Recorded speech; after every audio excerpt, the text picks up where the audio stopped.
MTN News, this is Montana This Morning. Bozeman family escapes a fire but loses their home. Just ahead, learn the lesson a fire department officer says everyone should learn from that blaze. I'm Joe St. George in Washington. If you're a music fan, there's a good chance that you log on to Ticketmaster to buy your tickets. Congress this week is holding a big hearing, though, looking into the ticketing site. Could congressional action soon make it easier to buy tickets online? We preview the debate next.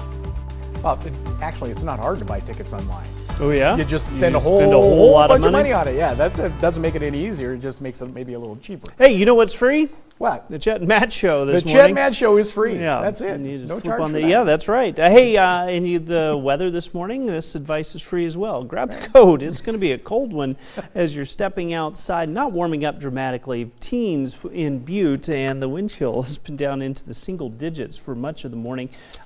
Single digits this morning out toward West Yellowstone. The afternoon bringing a light snow back to the area. We're talking flurries, so not a lot of accumulation. Trace amounts to under a half inch for most of the area. It's a quick moving system, but it may affect that evening commute, especially as we're getting into that early evening. That snow's just trying to taper off just enough that we're going to pack that into ice in many locations. We're going to talk more about what you can expect this weekend, this week and weekend, including a big cool down. That's up in just a few minutes. And make no mistake, we're worth every penny. Oh, you are exactly right. There you go. 6:30. Don't mean to brag. 6:30. Our top story this half hour. About 5:45 yesterday morning, a fire broke out at a mobile home in Bozeman. The fire near 19th and Oak, and as of yesterday afternoon, teams still working to contain hotspots. 3 people were in the house at the time of the fire. Fortunately, they were able to get out safely. Bozeman Assistant Fire Chief Chris Dahlhauser says that safe escape teaches a lesson. It is uninhabitable. Unfortunately, it was a complete loss. And the takeaway piece of this is just to remind everybody that they need to make sure that they install and have smoke detectors in their house for early detection and early warning so that people can get out of the house. Family did have a working alarm, which helped everyone safely exit. An investigation is ongoing as to what caused that fire. A total of 32 firefighters and EMS personnel were present at the scene. It took about 2 hours to get that blaze under control. Well, it was the busiest year in the history of search and rescue in Gallatin County. That means volunteers spent not only a lot of time in the field, but also training. Volunteers spent just under 5,000 hours out on missions, nearly 10,000 hours in training. Captain Scott Secor says that on top of it being a busy year, takeaway was when some of those volunteers needed help themselves. You know, an accident in the backcountry can happen to any of us. We've had a couple of volunteers this year that received injuries on their own time, you know, just recreating and used search and rescue appropriately. And it really made us realize that the backcountry is as beautiful as it is dangerous. And this is a resource that really could save a life sometime, and for people to use us when they really need us and not to hesitate, that really became abundantly clear when it happens in-house. Now, Captain Secor went on to say that there is an opportunity for those who live in the West Yellowstone area to join the group of volunteers for search and rescue. Meantime, have you ever found yourself sitting at the computer waiting hours for the chance to get tickets to see your favorite artist? If you are a music fan, the answer is likely yes, and there is a good chance the website you were waiting on was Ticketmaster. After several high-profile issues involving fans, including long wait times, this week Congress will be taking up the issue with a hearing on Tuesday. Our Joe St. George looks at what changes are expected to be brought up that just may get your ticket prices more quickly.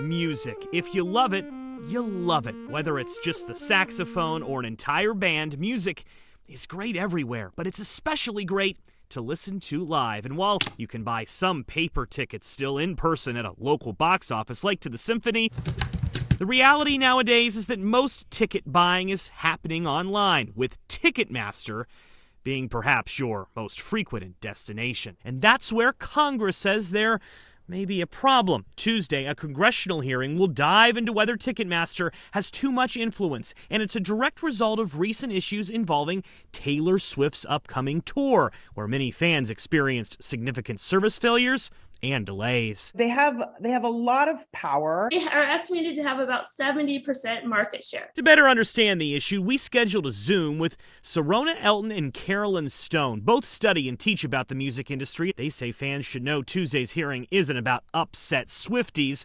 It's about Ticketmaster's business model, which involves more than just selling tickets. You see, its parent company is Live Nation, a business that, yes, is involved in ticket sales, including original and secondary sales, but it's a company that also owns and operates venues. It additionally promotes and manages tours. The Senate Judiciary Committee will dive into whether all that influence is anti-competitive, and did a lack of competition ultimately make the issues involving Taylor Swift's fans inevitable? That's something we'd worry about in industries that are less competitive because they're not keeping up with investments, because they're not pushed to do that to keep up with competitors. One other area that's expected to be brought up on Capitol Hill Tuesday will be Ticketmaster's influence on pricing. While artists ultimately set prices, Ticketmaster influences fees and does business in the secondary market. Some countries like Ireland in recent years have set limits on how much tickets can be resold for. I do think that there maybe is an opportunity for more regulation of the secondary ticket market. I think transparency, would go a long way, perhaps. Both experts agree that what Ticketmaster does every day shouldn't be overlooked. It's not easy to sell so many tickets. And they also agree that one hearing is unlikely to change much. A separate Department of Justice investigation that is ongoing into Ticketmaster may end up changing more. Joe St. George, Scripps News, Washington. All right, 6:35 now. House Democrats opposing a national consumption tax. It would essentially get rid of the income tax and eventually the Internal Revenue Service. The proposed is a 30% tax. It sounds outrageous to some, while others are gung-ho. MTN's Owen Skornick-Hayes breaks down who it will affect the most and how Montanans feel about it. In case you hadn't heard, the GOP are drafting a national sales tax bill which would create a 30% consumption tax on all goods from groceries to gas. I spoke with a couple of Montanans to gauge the public's reaction. The Fair Tax Act, as it's called, was introduced January 10th by U.S. House Representative Earl Carter, a Republican from Georgia. The Tax Act would eliminate personal and corporate income taxes, payroll tax, estate tax, and gift taxes, replacing them with the lump consumption tax on goods. There's criticism these changes shoulder their burden on the lower and middle class. How would that affect daily Montanans, in your opinion? Well, I feel like a lot of the taxes that are being proposed tend to target and affect those of lower economic status, and I feel like instead of proposing these new ways to put money in government's pocket, that we should be looking at government spending and seeing what they're spending on and all this stuff that we could maybe cut. I think it's ridiculous. Yeah, I just think it's another way for us to pay more taxes, squeeze more money out of us.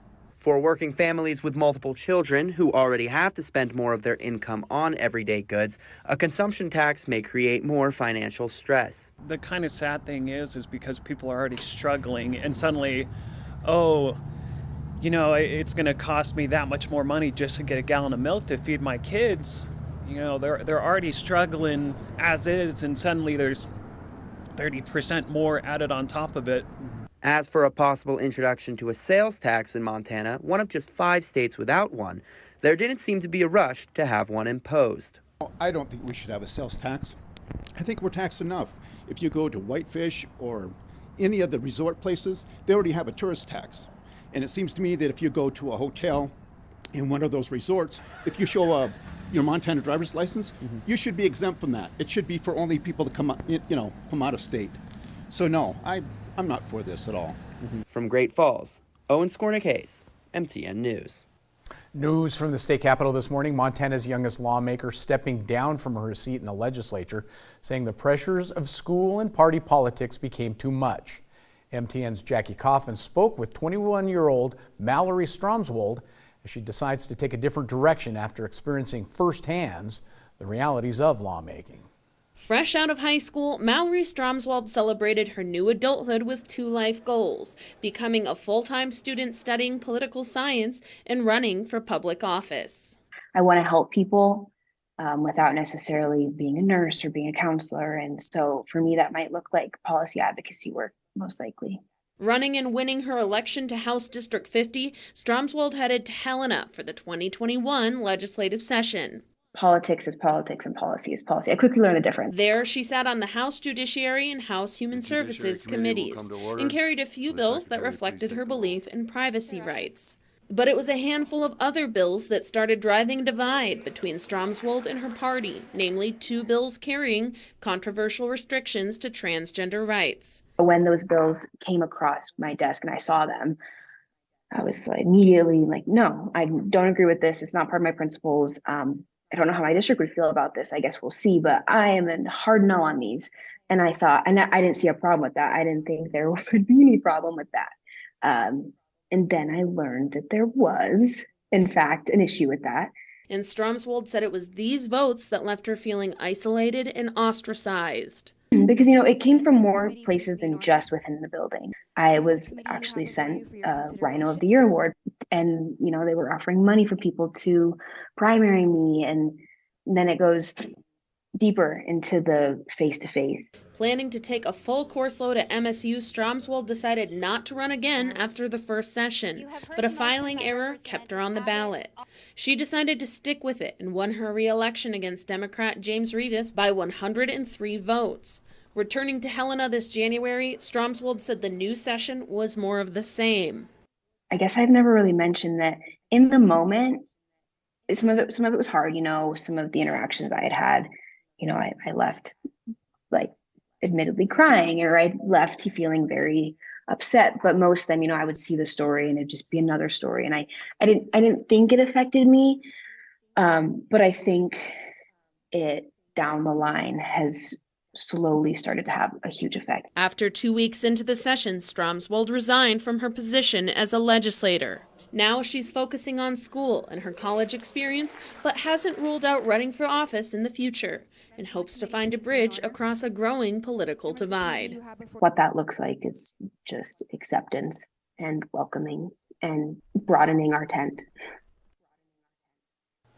All right, 6:41, time for a break here on Montana This Morning.